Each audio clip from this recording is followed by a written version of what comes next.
ബൽറാം നെടുങ്ങാടി ചെയ്യുന്നു. ബൽറാം ഇന്നലെ സലാമാബാദിൽ പോയതാണ്. അവിടുത്തെ നിസ്സഹായമായ മനുഷ്യരെ കണ്ടതാണ്. അവരുടെ പാവം വീടുകൾ പൊളിക്കപ്പെട്ട വാർത്ത രാത്രി ബൽറാം പറഞ്ഞതാണ്. അതിനുകൂടിയുള്ള മറുപടി എയർ ഡിഫൻസ് സംവിധാനങ്ങൾ തകർക്കപ്പെടുന്ന രീതിയിൽ അവരുടെ റഡാറുകൾ, അവരുടെ സൈനിക കേന്ദ്രങ്ങൾ, അവരുടെ എയർ ബേസുകളൊക്കെ വ്യാപകമായ ആക്രമണം എന്ന് തന്നെ ഈ മണിക്കൂറിൽ പറയാം. ബൽറാം.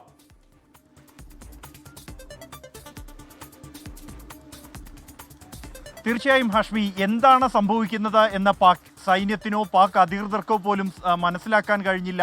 അത്രത്തോളം നൂതനമായ സാങ്കേതിക വിദ്യകൾ ഉപയോഗിച്ച് കൃത്യം ലക്ഷ്യം ഭേദിക്കാൻ കഴിയുന്ന തരത്തിലുള്ള ആക്രമണമാണ് ഇന്ത്യൻ സൈന്യത്തിന്റെ ഭാഗത്തു നിന്നും ഉണ്ടായിരിക്കുന്നത്. പാകിസ്ഥാന്റെ ആകാശം, വിവിധ നഗരങ്ങൾ, തന്ത്രപ്രധാനമായ കേന്ദ്രങ്ങൾ, ഇവയെല്ലാം തന്നെ ഇന്ത്യൻ ഡ്രോണുകളെ കൊണ്ട് നിറയുന്ന കാഴ്ചയാണ് കഴിഞ്ഞ മണിക്കൂറുകളിൽ കണ്ടത്. പാകിസ്ഥാന്റെ തന്ത്രപ്രധാനമായ വ്യോമ പ്രതിരോധ സംവിധാനങ്ങളെ പാടെ തകർക്കുകയായിരുന്നു ഇന്ത്യൻ ഡ്രോണുകൾ. അവ തേടി ചെന്നെത്തി കൃത്യമായി ലക്ഷ്യം ഭേദിക്കുകയായിരുന്നു ഉണ്ടായത്. തുടർന്ന് അങ്ങോട്ട് പാകിസ്ഥാന് പ്രതിരോധിക്കാൻ കഴിയാത്ത സാഹചര്യം ഉണ്ടായത്.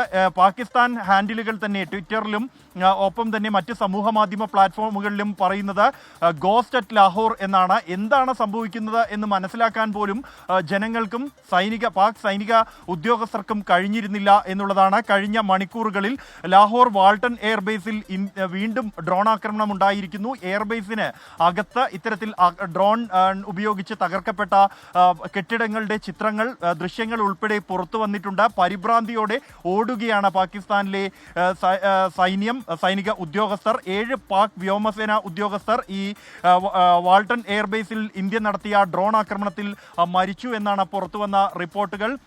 ഈ വ്യോമ പ്രതിരോധ സംവിധാനങ്ങൾ പാടെ തകർന്ന സാഹചര്യത്തിൽ പാകിസ്ഥാൻ ഇന്ത്യൻ ഡ്രോണുകൾ സമീപിക്കുന്നത് കാണുമ്പോൾ അത് അസൾട്ട് റൈഫിളുകൾ ഉപയോഗിച്ച് അവയെ തകർക്കാൻ, വെടിവെച്ചിടാനാണ് ശ്രമിക്കുന്നത്.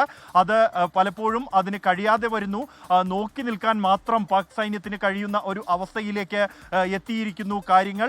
കഴിഞ്ഞ വർഷങ്ങളിൽ ഇന്ത്യ പാകിസ്ഥാനും തമ്മിൽ നേരിട്ട് ഒരു ഏറ്റുമുട്ടൽ, ഒരു തുറന്ന ഏറ്റുമുട്ടലിലേക്ക് പോയിട്ട് വർഷങ്ങളായി. എന്നാൽ ഈ കാലങ്ങളിൽ ഇന്ത്യയുടെ സൈനിക സംവിധാനങ്ങൾ, പ്രതിരോധ സംവിധാനം എത്രത്തോളം വളർന്നു, എവിടെ എത്തി നിൽക്കുന്നു എന്നും പാകിസ്ഥാന്റെ എവിടെ എന്നും ആണ് ഈ 2 ദിവസങ്ങൾ ലോകത്തിന് മുന്നിൽ കാണിക്കുന്നത്. കൃത്യമായി ലക്ഷ്യം ഭേദിക്കാവുന്ന തരത്തിൽ സാധാരണ ജനങ്ങളെ, ജനജീവിതത്തെ ബാധിക്കാതെ ആദ്യഘട്ടത്തിൽ ഈ ഭീകരവാദ കേന്ദ്രങ്ങളെ മാത്രം ലക്ഷ്യം വെച്ച് തേടിച്ചെന്നെത്തി തകർത്തത് ഇന്ത്യൻ മിസൈലുകളാണ് എങ്കിൽ ഇന്ന് അതിന് മറുപടിയായി പാകിസ്ഥാൻ അതിർത്തി മേഖലകളിൽ ഇന്ത്യയുടെ സാധാരണ ജനങ്ങളുടെ, നിരായുധരായ ജനങ്ങളുടെ 13 ജീവനുകൾ എടുത്തു. പ്രതികാരം നടത്തുന്നത് ഡ്രോണുകളുടെ രൂപത്തിലാണ് ഇന്ത്യ.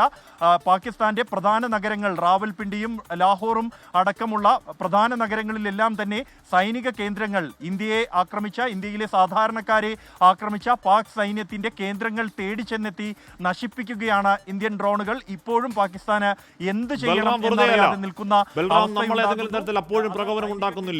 നമ്മൾ ഏതെങ്കിലും തരത്തിൽ അപ്പോഴും അങ്ങോട്ടേക്ക് ഒരു എസ്കലേഷൻ ഉണ്ടാക്കാൻ നമ്മൾ നീക്കം നടത്തുന്നില്ല.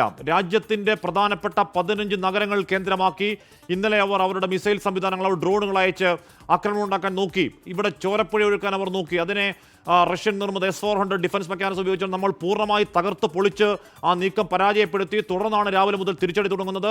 ആ തിരിച്ചടി പാകിസ്ഥാൻ ചോദിച്ചു വാങ്ങുന്ന തിരിച്ചടിയാണ്. ബൽറാം.